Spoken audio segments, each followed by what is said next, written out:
the idealized version, the one in which power and politics is really rooted uh, in true leadership, and the other is one in which well, politics is just as we know it today, to do bad things, okay, so to speak.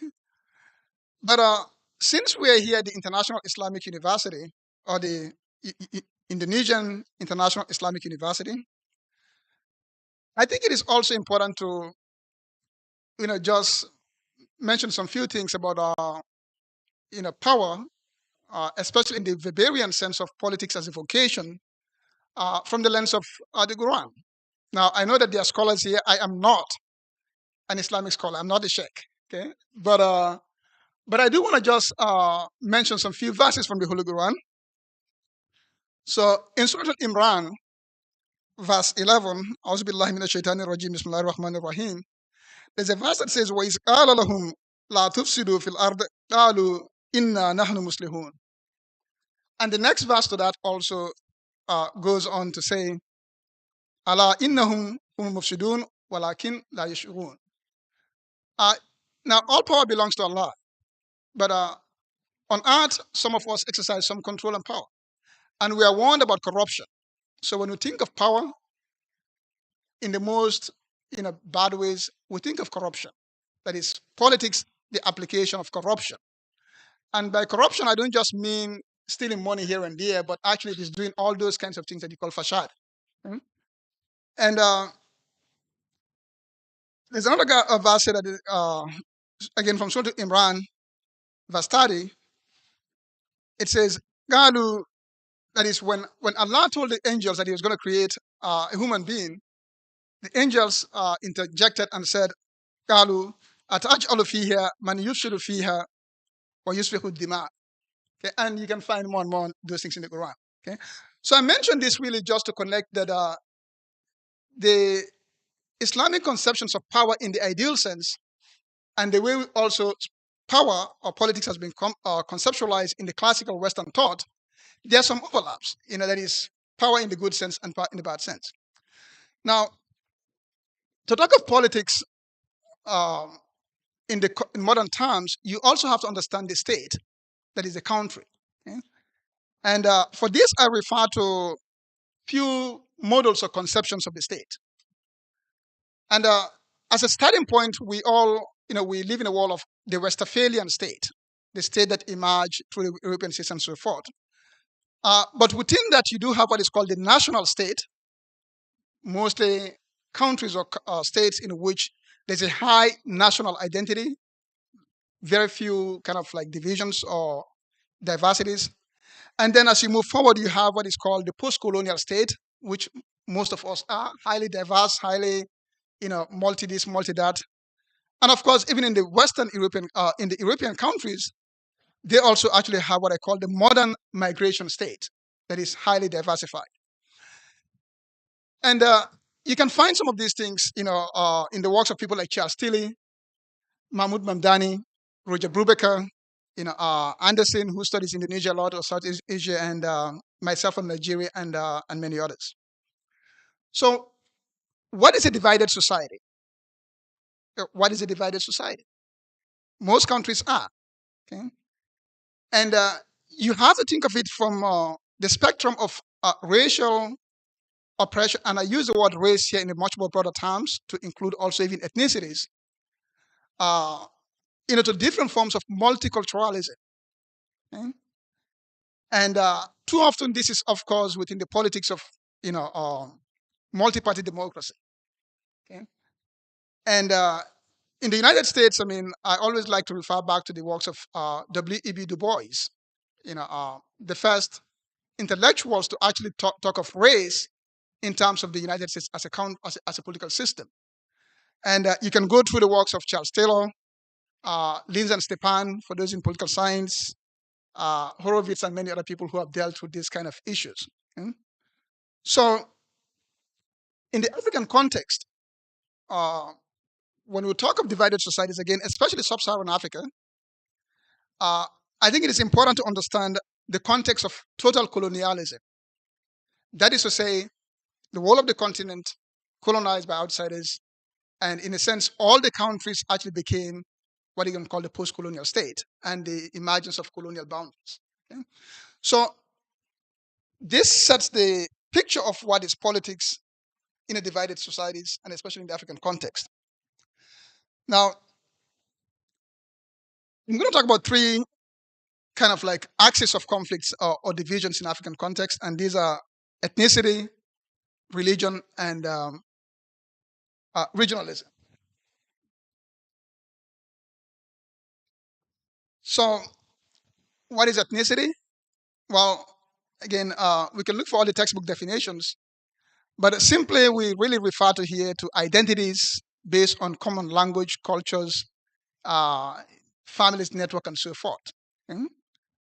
And the pre-colonial African empires, okay, many of them actually were ethnically, heterogeneous, but also they were had, you know, a dominant, ethnic group or a dominant culture around which others emerge as, minorities, especially the empires of Songhai, Mali, and so forth. Okay? Now that is quite different from what happened to colonial rule when you have the, divide and rule and the emergence of the post-colonial state. So ethnicity as a political factor became problematic in the post-colonial state or during colonial rule and in the post-colonial state, because before the colonial rule, you had ethnic hegemonies. So it's a quite different thing. Now, in the case of religion, so again, we have three primarily. I mean, we have traditional beliefs. We do have Islam, and we have Christianity across Africa. Um, Islam and Christianity are very interesting phenomenons in Africa because they overlap also with ethnicities to some degree and regions. But generally, I mean, Islam tend to be like a northern kind of like base. That is, in every African country, it tend to be like the north, and the south tend to be more the Christian part. Now, there's a reason for that. Again, it goes through the way Islam entered Africa. Let me just share here. Uh, I have a couple of maps here. Oops, did I lose that? Where was the map? Oh, no. Is it this one here? Yes, pull it. Yeah, pull it. Yeah, yeah. Okay. Right. So I'm sure you guys are familiar with this, but if you look here, Islam came through to Africa through the trans-Saharan trade primarily, and it mostly came through north. Okay, so this is why you find in most African countries the north is actually where you have heavy concentration of Islam or Muslims. Now here, Christianity came through the oceans. Okay, and you can see mostly the southern part of every country is where you have heavy Christian concentration. Okay, so this fits also into the what is called the north-south kind of divide of African politics. Mm? And the other thing also to note is that Islam and Christianity in Africa, they absorbed a lot of traditional elements, especially the Maliki school in the case of Islam and the Catholics. They were actually very much accommodating or interwoven with local or traditional belief systems. So in a sense, they became kind of like adaptive, so to speak. Okay? Now, back to here.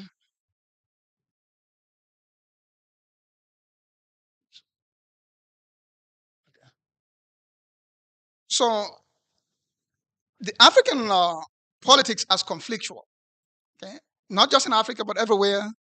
And trust me, I see this a lot in the United States as well. But to understand the conflictual aspect of African politics, you have to understand the components of ethnicity and religion and how they generate that. So um, the first and foremost, of course, is political power and access to resources, natural resources in particular. Now, this is very important because most African states, if not all, the economy is primarily based on a natural resource or natural resources. So what that really means, whoever controls the state controls the money. Whoever controls the money distribute it the way they want.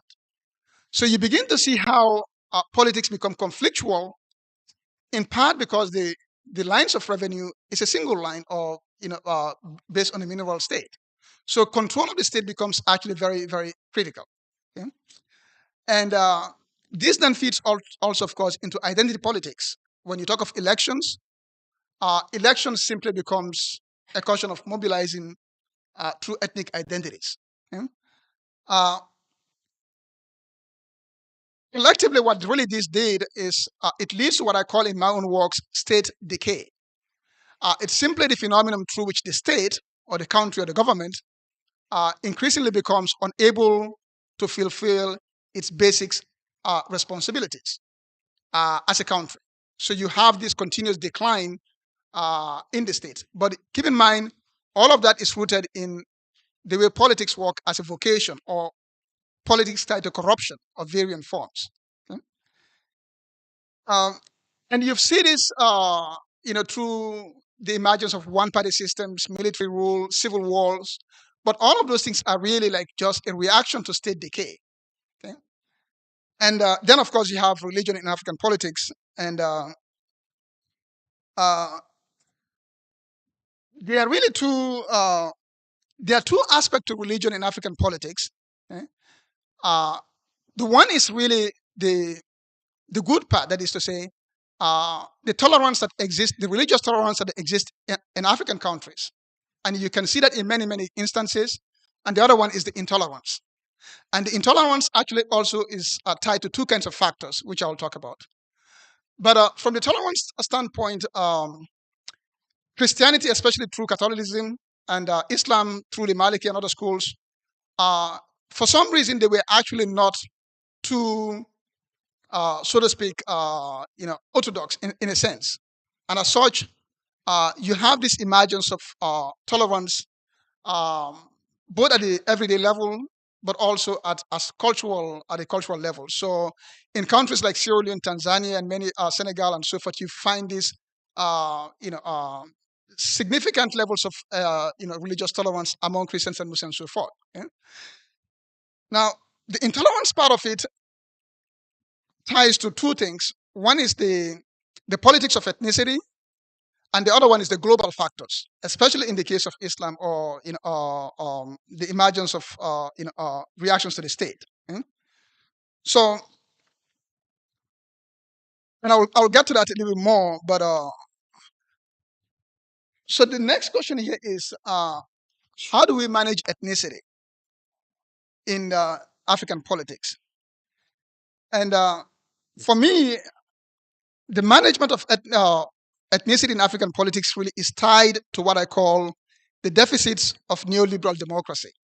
Now, don't misunderstand me. I like democracy, and I'm glad that Indonesia is a democracy. Okay, uh, but everybody claims to be democratic. China is democratic. Cuba is democratic. Everybody is democratic. Why?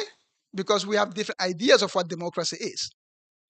Okay, so the neoliberal model of democracy, it has worked in what I call the national states, mostly in European countries. But as you begin to move into more divided societies, you begin to see problems. For one thing, the neoliberal state is based on the idea of individual representation. Okay, while in divided societies, representation is not just individual representation, but also how do you talk of collective representations. Okay, so these kinds of issues again have been discussed in the political science literature a lot.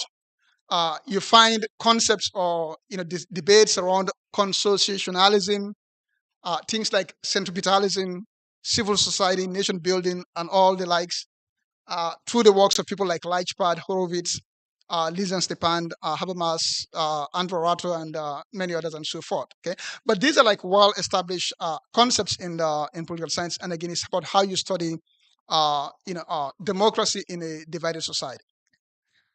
Now, I like to talk of what I call institutional designs. and that is, how do you actually think of democracy in terms of building a nation, and also the distribution of electoral power, or the distribution of power through elections. Okay? And countries like Indonesia and many others have done very well in these things. There's still room for improvement, but in Africa, I mean, the way actually people began to respond to the deficits of neoliberal democracy is through some some things not too good. Some you can say okay, but it began actually first with the one-party system.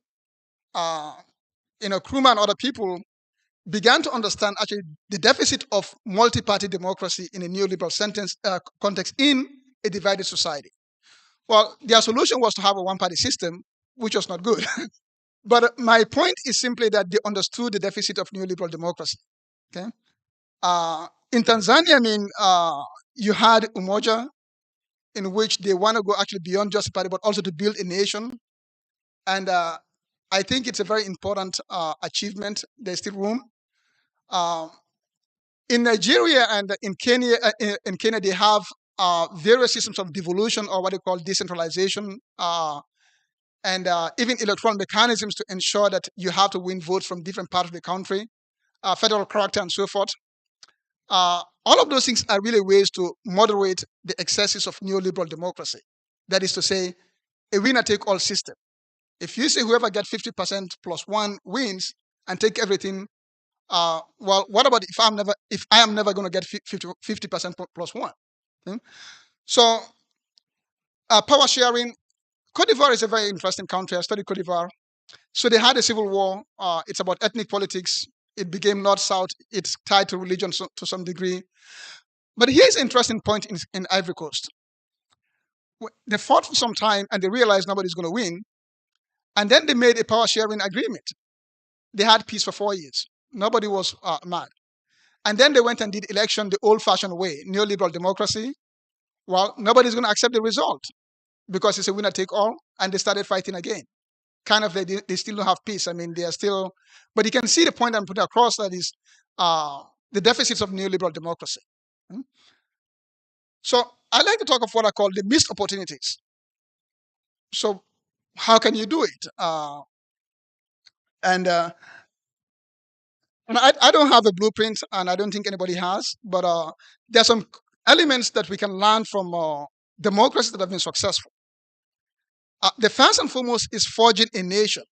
Somehow, you can only really have a political culture, political system, if you can actually conceptualize a nation. Now, I know it takes a lot, but that is one of the deficit areas of most African countries. That is a sense of nation. Okay? Visionary leadership. Again, you can look at different places where you talk about understanding the vestiges of colonialism. So the African Union, before the OAU, they've actually been trying to create this Pan-African vision. That is to say, to think of Africa beyond borders and countries and so forth. It's still a work in the progress, but all of that point to one thing, and that is the institutional way of designing nations beyond what we have. Okay? And the other thing also, very often we find in African politics, elite accommodation. The elite accommodate one another. Well, what happens? We have to think of that beyond elite accommodation to actually designing institutions of inclusive representation based on whatever identities that we have. But all of these things, I think, kind of still missing in some ways. The other thing is, in African countries, we always talk of revenue distribution. Nobody really talk of revenue generation. Okay.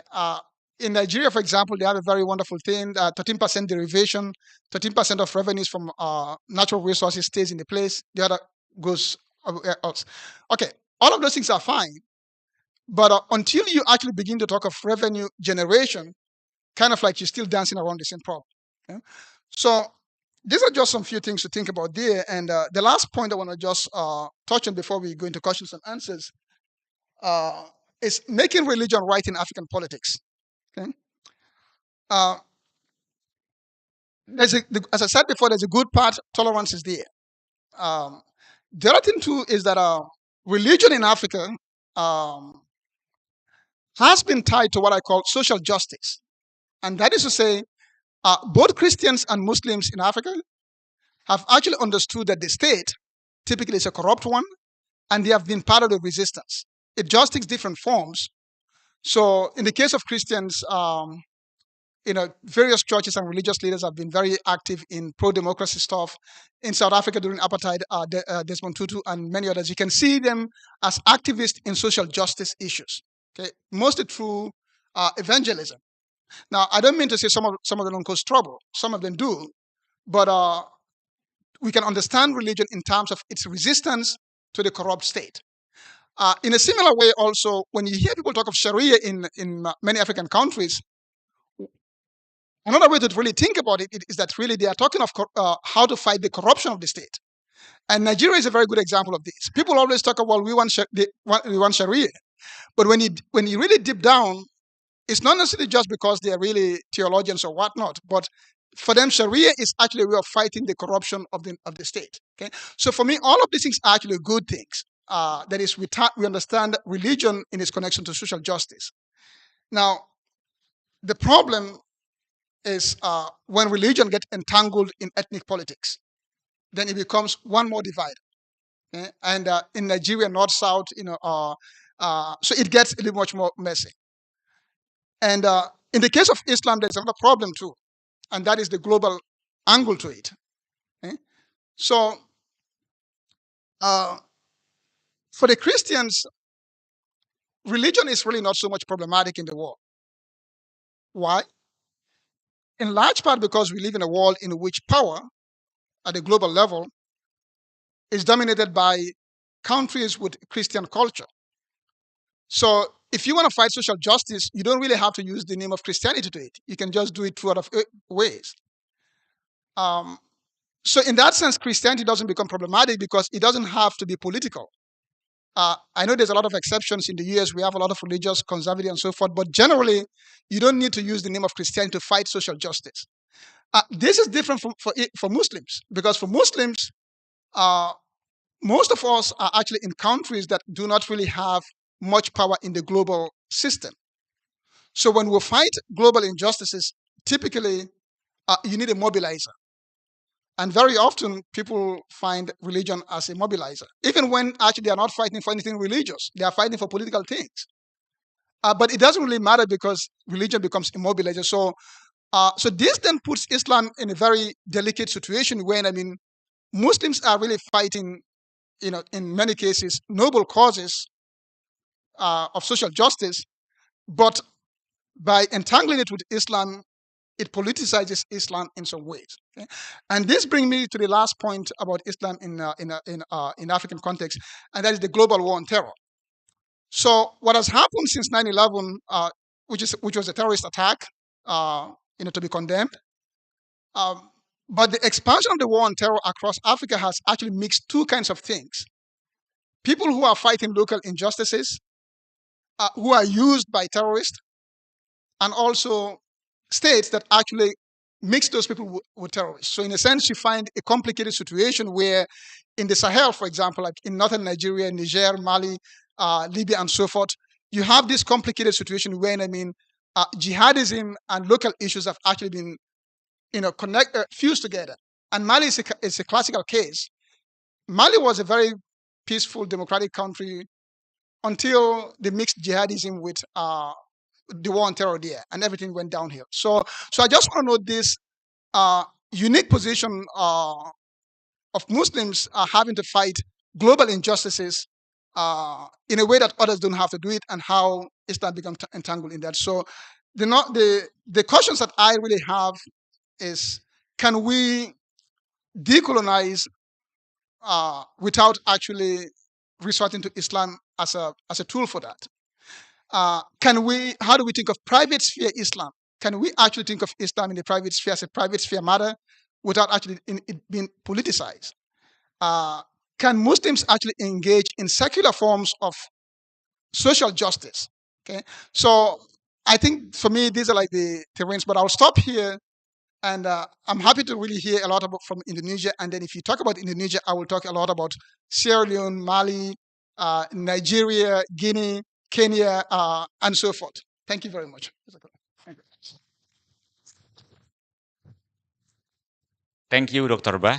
Thank you for giving a comprehensive overview of the situation in Africa in terms of the conflict, social differences across societies, the alternative solution that they have taken so far.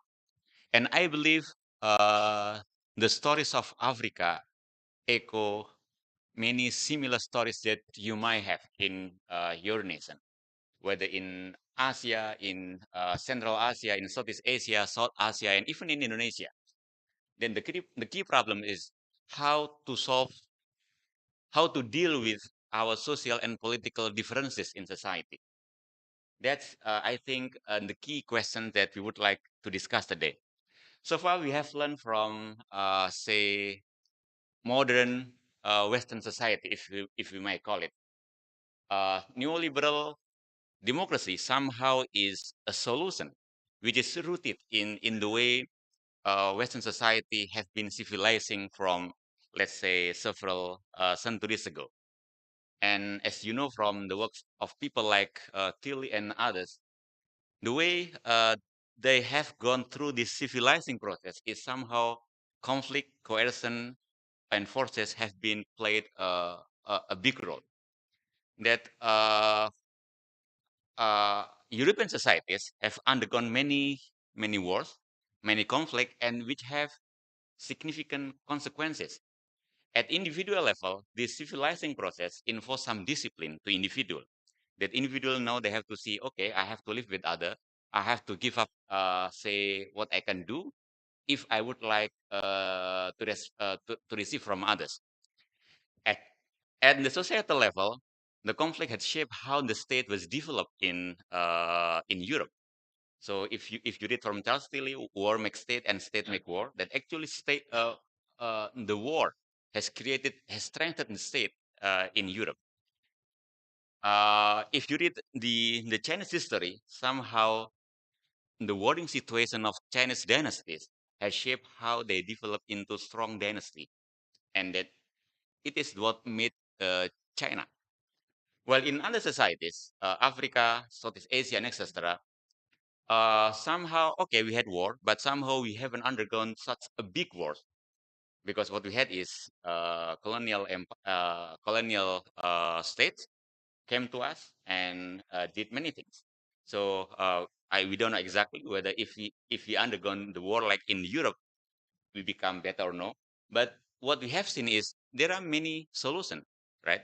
Dr. Bah talked about African many different solutions, and maybe after several decades, maybe you can elaborate later on in terms of the strength, the power, and the weakness of this solution, or in which situation certain solution works better, or in what situation maybe they can be deficient, so we can learn from each other. Indonesia have some solution, but we know that in some places we may fail. But maybe from Africa, there also some solution. We know that in some situation they work better, but in others no. But before you can say more about this, I know that we have many students here. I believe you have some questions. So I think let me open to the question on the floor. If you have a question, comments, or anything you have to say, please raise your hand. Okay, I have Nizar and okay, please introduce yourself. If I'm sorry if I don't know. Okay, let's start from Nizar. Thank you so much. Hello, Prof. My name is Nizar. I'm from Faculty of Social Science. So today, what a great presentation of you. I want to ask something about this is related to my final exam actually. Sorry. Um, when it comes to the democracy term, it reminds me a lot of thing, especially in Middle East or Africa. And the key point that I just read a few hours ago about democracy or the regime system is the wait sorry no, no, no, the It's actually about the effectiveness of the system. It's not about the type of the government. So here's the thing that I think the democracy is not always relevant in every situation or is in every country. So for example, like what happened in Tunisia, the shifting from the democracy since the last 2011 when Ben Ali fell down, and then now it's shifting again in 2019. Proof that democracy is not always can solve the problem in the Middle East. So my point here, maybe some place in Middle East especially is not really compatible with democracy. It's related to the background, the heterogeneous, and the background of what happened in Middle East in the past is different with what happened in the West. So it's not always compatible with the condition in the democracy, especially after the COVID-19 attack in 2019. But sir, sorry, what do you think about this? Do you agree, or you do have any complaint, or yeah? Thank you so much.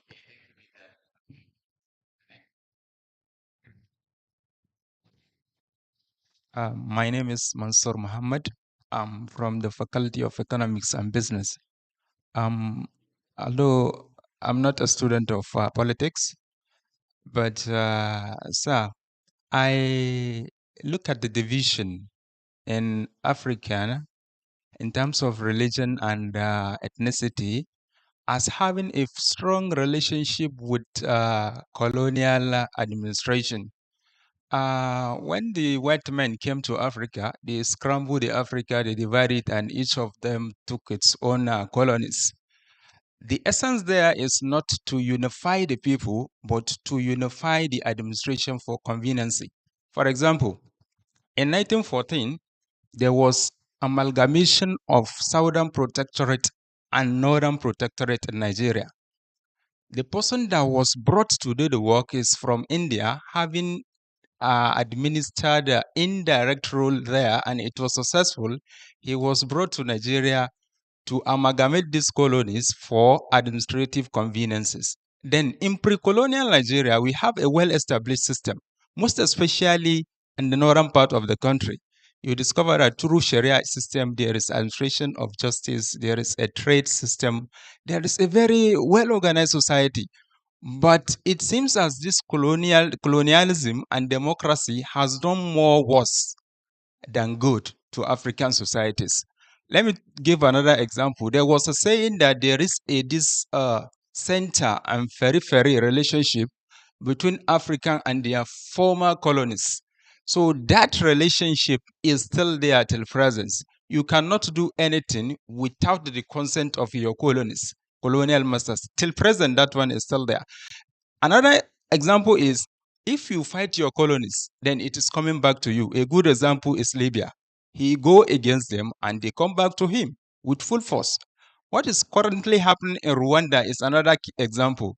Rwanda is not with them. He decided that, look, this is my country. Let us grow in our own way. And they are growing and he's going against them, but nothing has happened.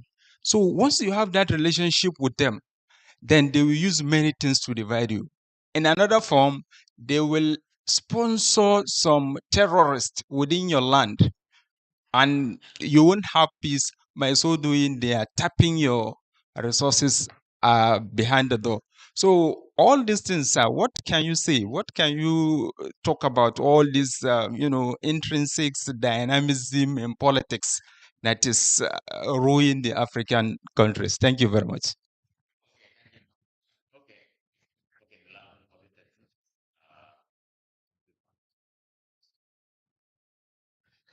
Thank you, Masiro. I'm Zulfan from Western Sydney University, and I'm going to be a visiting fellow at UEEE starting next week, inshallah. Following up from the last questions, Mansur, right? Yeah. Are you from Nigeria? Okay. Following up from that questions, I remember my very good friend of mine, a distinguished professor in Australia, a proud Congolese, exactly saying similar to what Mansour has said, talking about how democracy has done more bad than good in the context of sub-Saharan Africa. And he is a proud Congolese. And when I compare Mobutu and Suharto, from Mobutu from Congo, the same model like Suharto in Indonesia, corrupt, authoritarianism, military general supported by the West. But the difference is Suharto developed the country, but Mobutu did not develop. But in his eyes, Congo during Mobutu was much better than Congo after Mobutu, despite all the things.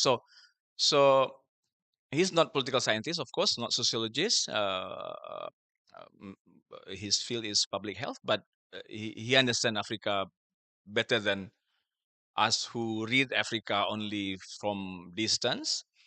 So I really would like to hear your comments on that one. Democracy is doing more bad than good in the context of Africa, and Africa needs to develop their own model of political system. Of course, this kind of observations is completely different the way we look at in Indonesia. In Indonesia, we claim that Islam, democracy, and human rights are compatible, and you can see Indonesia has provided one of the best example of how compatible is Islam, democracy, and nationalism in the context of Indonesia. So things are completely different when we see the same thing in the context of Africa and in the context of Indonesia. Thank you. Thank you, Mr. Bang. I think you have very, very kind answer. Thank you very much. Yeah. So thank you very much. I think all three questions are really kind of related, which is very good. So I think I'm going to come and camp here in Indonesia so that I can really figure this out. So here's a basic point I think, which is a question for all of us, right? How did Suharto produce relatively better outcomes here in Indonesia? Mobutu didn't do it, and it's the same when you compare a lot of the African countries and a lot of the Southeast Asian countries. Okay, what's the difference? And I don't know, but I can give you some of my own theories. Okay, so in my recent works, I've actually been focused a lot on what I call institutional designs. Okay, and be patient with me. Let me lay out the foundation of the thinking here. Okay, so when I think of democracy, and I'm coming from really classical Western studies of these things. So, but I understand democracy to be two things. Ideally, they will work together, but not necessarily so. So there's democracy in the idealized sense of the word. And if you go back to the really, my favorite on this is the works of Alexis de Tocqueville, okay, because he understood that right from the late 1700s, there are certain kinds of fundamental values, which people want, individual freedom, right to this, and you don't want some kind of, human-made power to be actually dictating things all over around you, right? But of course, uh, we risk having the state of nature, corruptions, and so forth. So we need the state. Okay, but in the idealized sense of the word, what democracy really means, it's a limited system of government. The government is limited to the basic, to the minimum required to maintain law. It's a neoliberal idea of the state. Okay, minimal state that enforces contractual relations, and it doesn't really put too much burdens on the people. Okay, so in the Western world, this is what really the idealized democracy version of democracy is. The question is, how do you make it work? So this takes us to what we call electoral democracy. So the idea is that for you to achieve limited government, right, and responsible government and representative governance, then you need to have a system which is called elections, or free and fair multi-party elections. Note the assumption here. Okay? The assumption is that if you have a system in which people elect their leaders under free and fair system and for a limited time, then those people will not become too oppressive. Okay? So really, what we call democracy now is really the mechanisms of democracy. That is, multi-party democracy is a mechanism. It is not the values. It is just the mechanism to achieve the values of limited government. Okay? Representative government and responsible government. So representation, limited, and responsive. Those are the values, and that's really what make democracy is. Now, if you can achieve those three things through a different system, please go ahead. Okay, but the history is that other systems haven't really been able to do that. And there's another. So to the question for I think Nasser, I think. So there's a usually when countries actually become industrialized, begin to reach, if they are not democracy, at some point they will become democracy. Or some cases, the more countries that are continuously be democracy, somehow they will manage to be better, to operate better. So somehow there's some kind of elective affinity, to use a Weberian language, on the relation between modernization and democratization. One doesn't really cause the other, but at some point they tend to meet. In other words, if you maintain democracy, if you keep on being democratic, at some point your system of administration will improve, and you will somehow, you become more efficient. And if you create a rich country, they will not accept dictatorship for you. At some point, they're going to say they want more. So the question is, how do you arrive there? So I think. So my brother from Nigeria mentioned a lot of things which are true to the context. My one simple answer is simple: wise up. Okay, nobody's gonna fix it for you. Nobody's gonna do it for you. So brother, you figure it out. And so this is why I see, democracy as really as a to me it's like an engineering problem. We have to solve it. You have to just find the right mechanisms. Okay? You have to. So if we agree on the values, my country, the United States, is actually arguing about the values right now. So you can see how the problem can go. But if you agree on the fundamental values, then the next part of the problem is an engineering question, and that is, how do you design it? Now, I don't mean to say it is simple, but you have to find a design or mechanisms. So all those things are the context.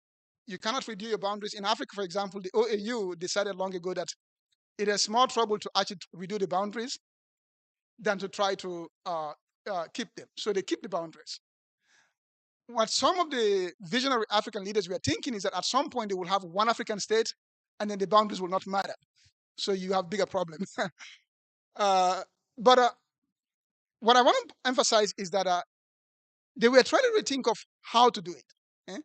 So I think the first and foremost thing is that whoever wants to be a visionary leader, you have to understand the global context.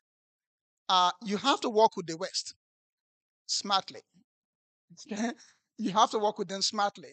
I know the brother Libya tried, Gaddafi tried a lot, but somehow, you can't. You have to be wise. You have to be wise in geopolitics. You have to know where you can push it.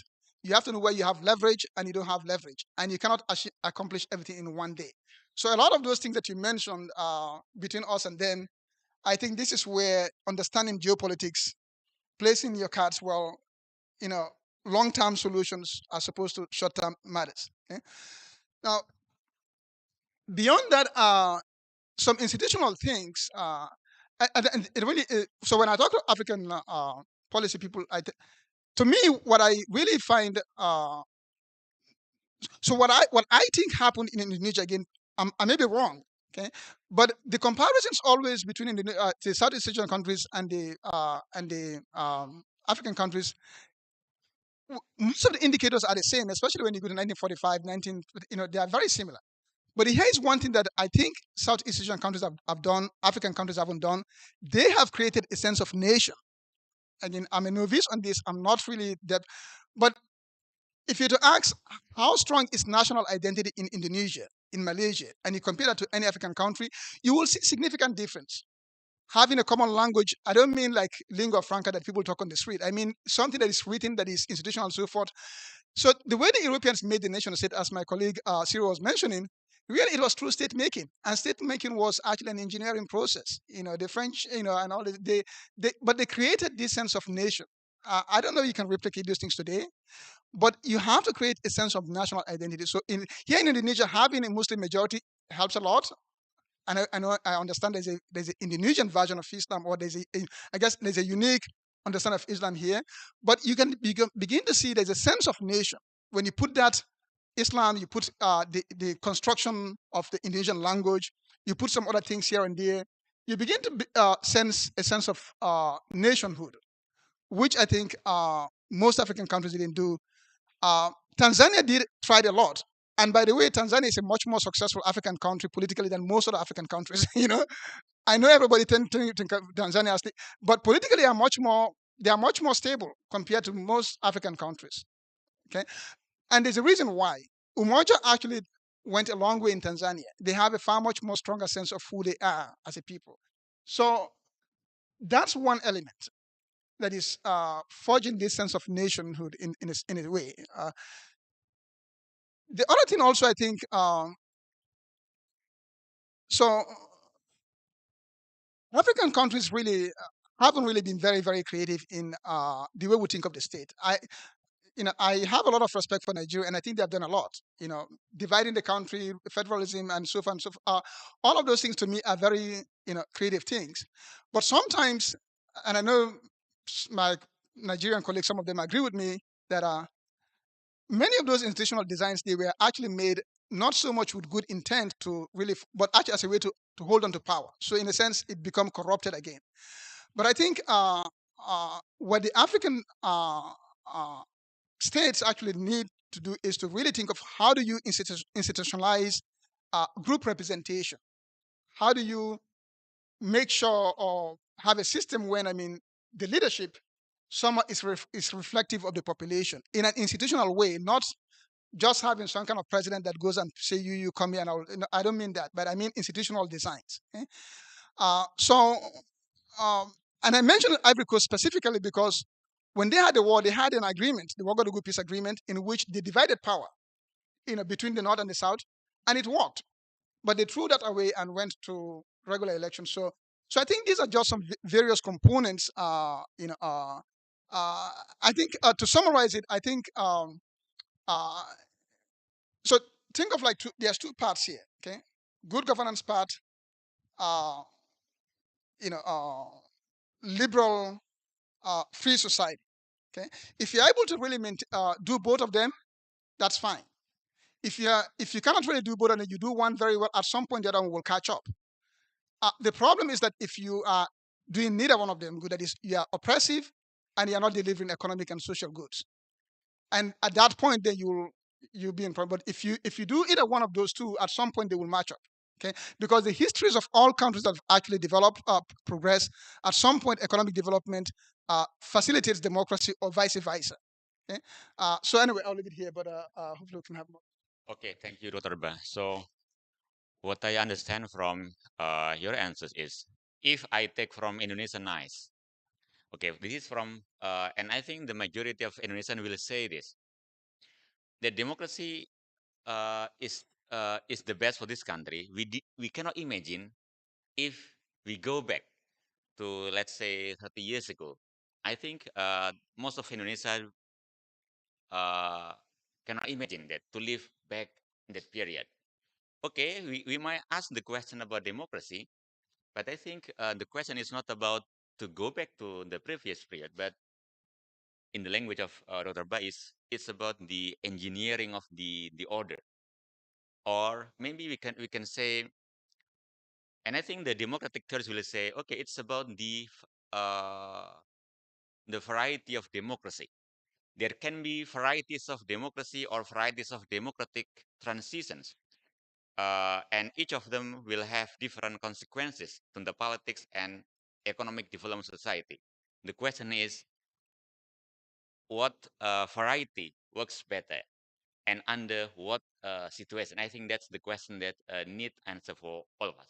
Okay, before I think we still have few minutes. If I might open one last question.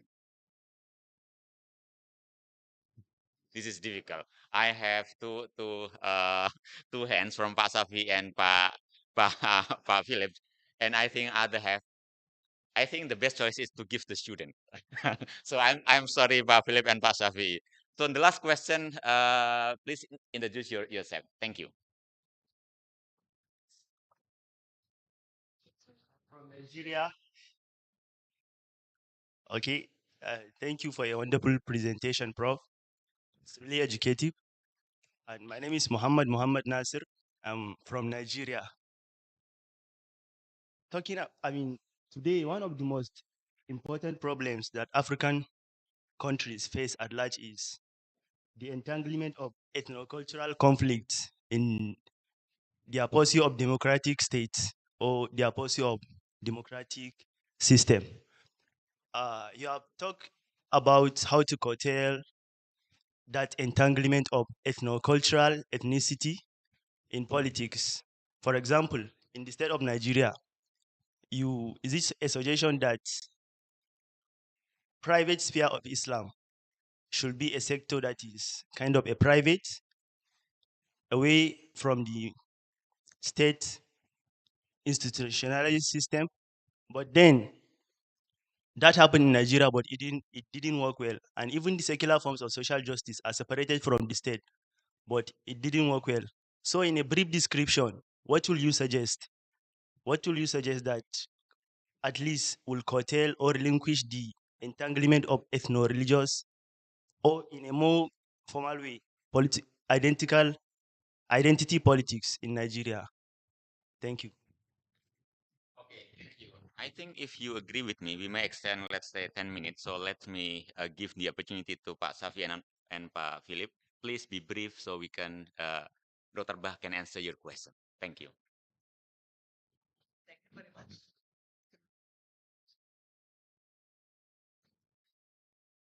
Well, thank you very much for your very enlightening presentation. My question is simple, actually.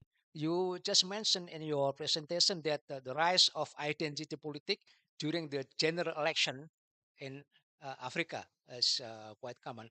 It is basically similar with Indonesia. But my question is that whether that kind of identity politic also live and exist during everyday life politics in Africa. That's the first. And you just also mentioned that if I refer to Fukuyama's book, that identity politics is threatening and then a threat and then undermining democracy. However, in your presentation, you mentioned that the value of liberal democracy in Africa, if I'm not mistaken. Please correct me if I'm wrong. That's my question here. How to resolve and then what kind of solution, the best solution? Because especially related to the role of civil Islam in dealing with the issue of identity politics. Thank you. Thank you, Pak Siro. Thank you for the very enlightening presentation. I teach this semester a course called Comparative Electoral System in Muslim Society, and I wish I could bring in more examples from literature from the African countries, because it seems to me that electoral engineering should be part of this experimenting, or as you said, state making in Africa. My question is, if we compare with Indonesia, we actually ended or gained independence more or less about the same time. And then you said up until today, probably some of these African countries are still in the state making stage. And you are alluding to Indonesia as have achieved some sense of nation building. So it's you know what would be the factor that caused this difference? Because we experience the same colonial brutality and so on, but you yourself saying that we in Indonesia have been quite more successful in terms of nation building, and in Africa they are still in state making.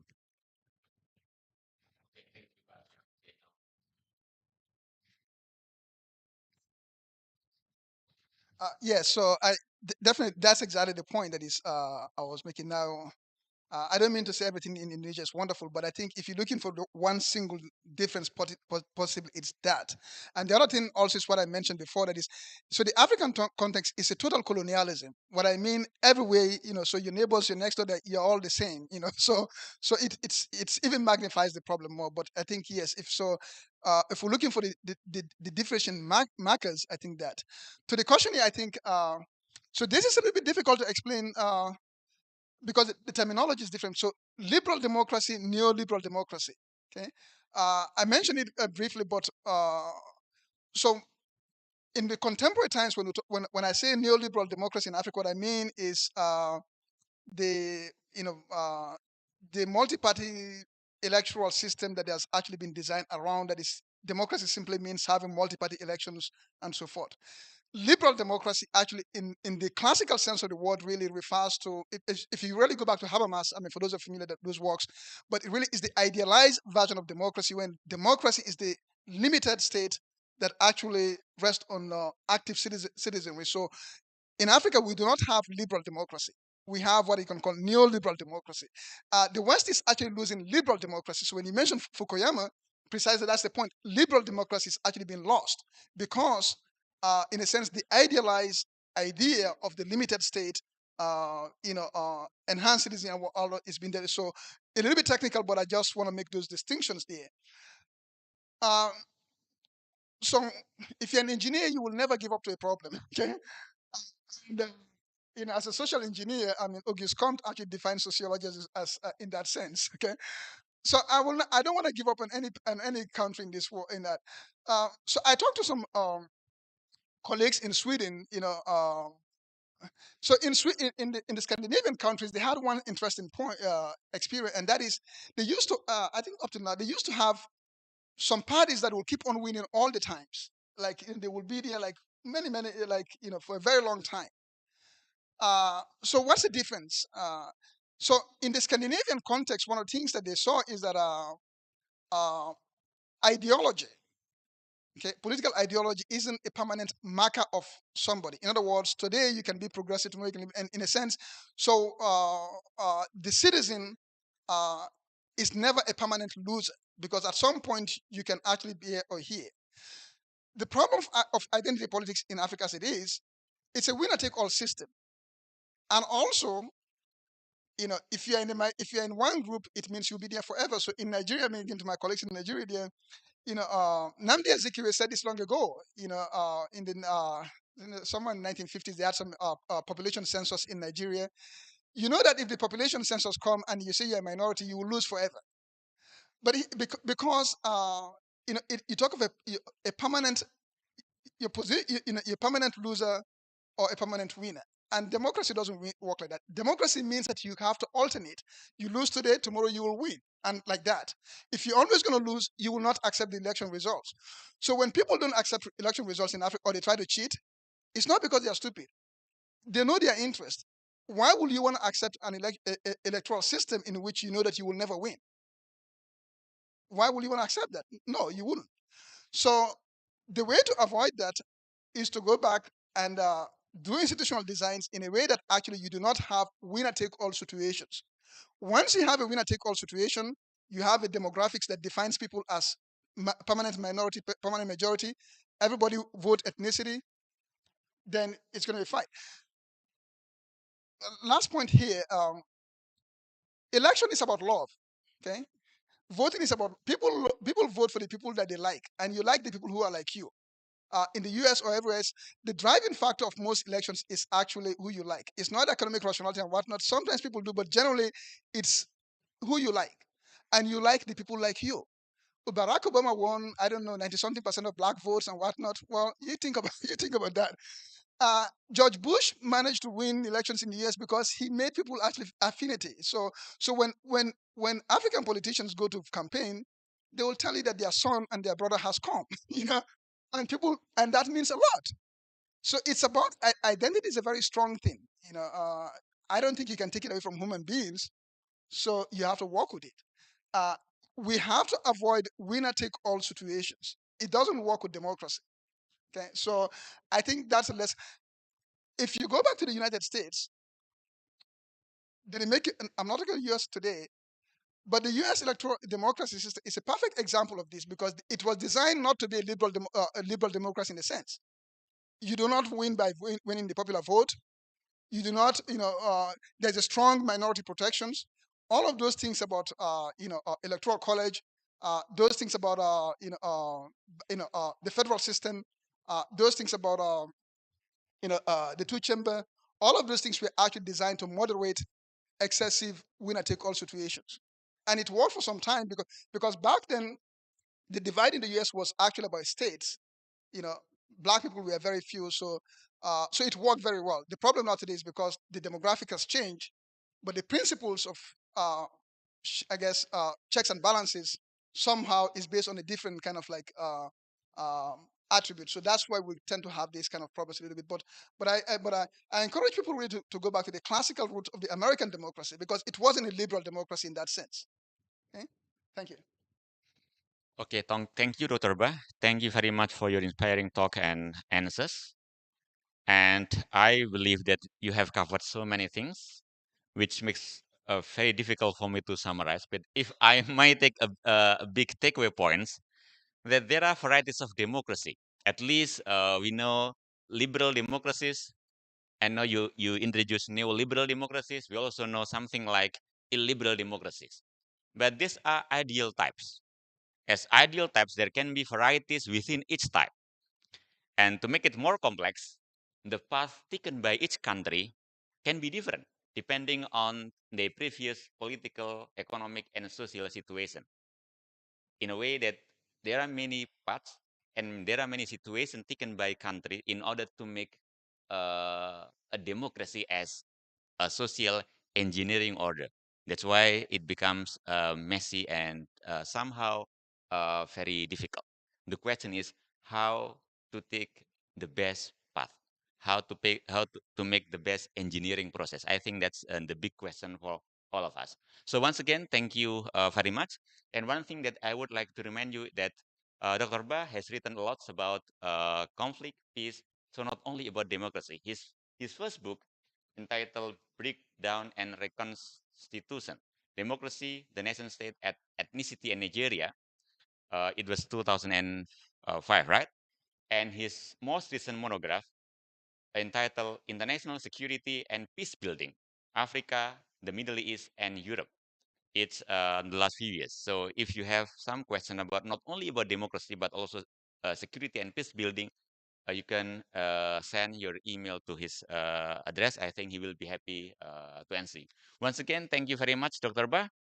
Hope that you enjoyed the talk as we enjoyed very much from your and learned very much from your talk. Let's give him a big applause. So thank you very much and see you in the next Brownbag seminar series. Assalamualaikum warahmatullahi wabarakatuh.